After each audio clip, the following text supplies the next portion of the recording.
Dr.Shriver. I am the medical director for Reach Out and Read Iowa, and I'm here with my daughter. Emma, age 9, and I'm listening to the book. And we are proud to participate in the Read Together program that has been put together by the Reach Out and Read National Organization. So today we're reading Sofia Valdez, Future Prez. It is written by Andrea Beatty and illustrated by David Roberts. So here we go. Sofia was a baby who got things done, helping her family before she turned 1. What's she doing? She's watering my plants. Yeah.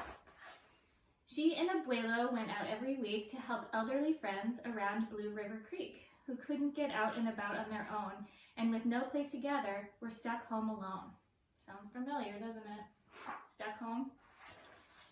Raking the leaves, taking pets for a walk, or just dropping by for a treat and a talk. Sofia Valdez did as much as she could for her family and friends in her whole neighborhood. A dreamer, a doer, a real-life go-getter. Most people like good, but Sofia liked better.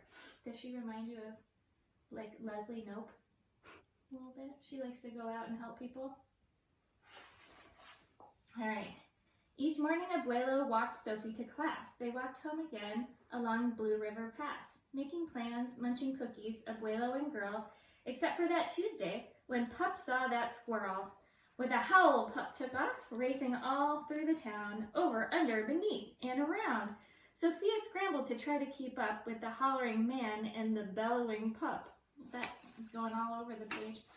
There's that squirrel, silly squirrel. What do you think is going to happen? I don't know. Hey, what are they racing up on top of?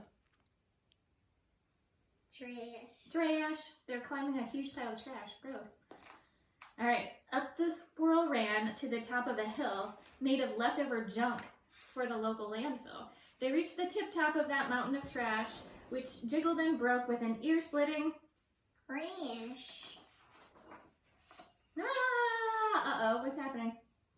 They're falling. They're falling! Down they all tumbled and hit with a thud on a moldy old pumpkin surrounded by mud. Ugh, gross. Ouch! Cried Abuelo. He struggled to stand. A dangerous mess, he said, grasping her hand. Uh-oh, how does he feel? Sad. Sad, and also, you think he's in... Hurt. Yeah, he's hurt. And how do you think she feels? She feels sad. She's worried too, huh? About her Abuelo? He's no spring chicken. The next day, Sofia walked to school solo. What does solo mean? Me by yourself. But it wasn't the same without her Abuelo. This is not right, declared young Sofia, who glared at Mount Trashmore and got an idea. Show me your idea face. The very next morning, at dawn, she planted a sign at the front of the lawn. She stood back and smiled, and Pup gave a bark. What does the sound say? Get rid of Mount Trashmore. Let's no new park. Build a park? Wait a minute, this is sounding familiar. Each of her neighbors had something to say about benches and fountains and places to play. They're holding a public forum. Yeah. Meeting spots, gardens, a basket for bees, a rubber duck pond, and a kiosk for cheese. Or a fountain with little Sebastian on it. She drew every thought on her map of the park, which was perfectly perfect by 1:45 dark, and then she put it in a binder. She drifted to sleep in her soft, cozy bed, then bam, she woke when a thought smacked her head. Her heart skipped a beat as she realized each one of her neighbors had said, "Let me know when it's done." They all thought Sofia could build it alone. But how could one girl do so much on her own? The weight of that thought made her tender heart ache as night thunder growled and she lay wide awake. Then dawn brought a storm and the gloomy sky wept, and the heartsick Sofia finally slept. Look at her. How is she feeling? Have you ever done that in the middle of the night where you woke up like that? And you're like worried? Abuelo baked cookies when Sophie got up. He gave her a bag full and sneaked one to Pup. He blinked back a tear as he hugged to Sofia. For courage, he whispered. Te amo, mi vida. Do you know what te amo, mi vida means? Obviously not. It's in Spanish. It means, I love you, my life. Sofia's knees wobbled. She felt weak inside. She looked at his ankle and quite nearly cried. Though she didn't feel brave or courageous at all, Sofia Valdez went to face City Hall. She's doing it for her abuelo. There she goes. What's that? Laboratory. The library. And then she's going to City Hall. Man, this sounds so familiar, just like our show, huh? The mayor's office sent her to room 401, the Blue River Creek Department of Fun, which sent her downstairs to room 302, the office of duck ponds and cool things to do. Well, we should hang out there. To the office of monkeys, the Department of Cheese, the division of fountains and meetings and bees, then down to the basement, so musty and cramped, where all the town's papers were sorted and stamped. And that's where the clerk said what no one else did. You can't build a new park. You're only a kid. You can't do it. The words smacked Sofia deep down in her heart. Her plan was kiboshed before it could start. Do you like that word, kibosh? That means like stopped in its tracks. Give me the kibosh. I think, said Sofia, I think that law's wrong.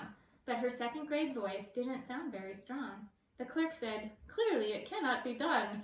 Do you have any questions? Sofia said, 1, if you were me and I was you, and he was your grandpa, what would you do? Well, said the clerk. Then she said nothing at all. She thought and she thought. Then she sent out a call to every employee throughout City Hall. She's getting some help, isn't she? You gotta, when you're doing advocacy, you gotta do it together, right? The entire government of Blue River Creek crammed into the office to hear Sophie speak.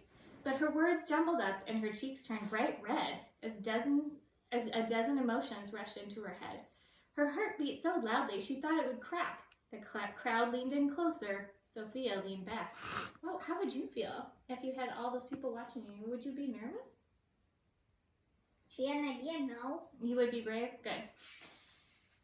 Then her arm brushed the edge of the old cookie sack. And that was the moment when Sofia first knew being brave means doing the thing you must do, though your heart cracks with fear, though you're just in grade 2. Isn't she brave? She's so brave. She took a deep breath, looked the mayor in the eye, and though her knees wobbled, she held her head high. Sofia started talking. She spelled out her plan, and why it all mattered, and how it began. And once she got rolling, she had lots to say about meeting spots, monkeys, and places to play, and other ideas for things they could do to help the town elders and other folks too. She had thoughts on the library, thoughts on the zoo, and perhaps a way to combine the two, and, what does that say? Cheese for everyone. I love that. All right, cried the mayor. Go start a petition. If the town wants a new park, we'll form a commission. And so young Sofia got right to work with some help from her family and Pup and the clerk. What does Pup say? Bark for parks. Bark for parks. Oh my gosh. Then others joined in. Not all, but a few, like Miss Lila Greer and the kids in grade 2. What do the kids say? What do they want? Somewhere that's green. We need more green. Si se puede. That means yes, we can. Get rid of Mount Trash more. We can do it. We can do it. We love parks. Tony Fresh. There were hearings and surveys and taxes to figure. Then bulldozers, cranes, and a blue bigger digger. They all built that park. That's how it got done, with the hard work of, by, and for everyone. But it began with the dream of one person, just one, who laced up her shoes and then led the way to help Blue River Creek get a new place to play. Now, every evening till long after dark, the town comes together at Citizens Park.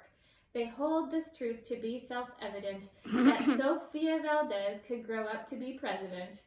Until then, Sofia, that real-life go-getter, helps Blue River Creek get better and better. Yay! Thanks for reading with me.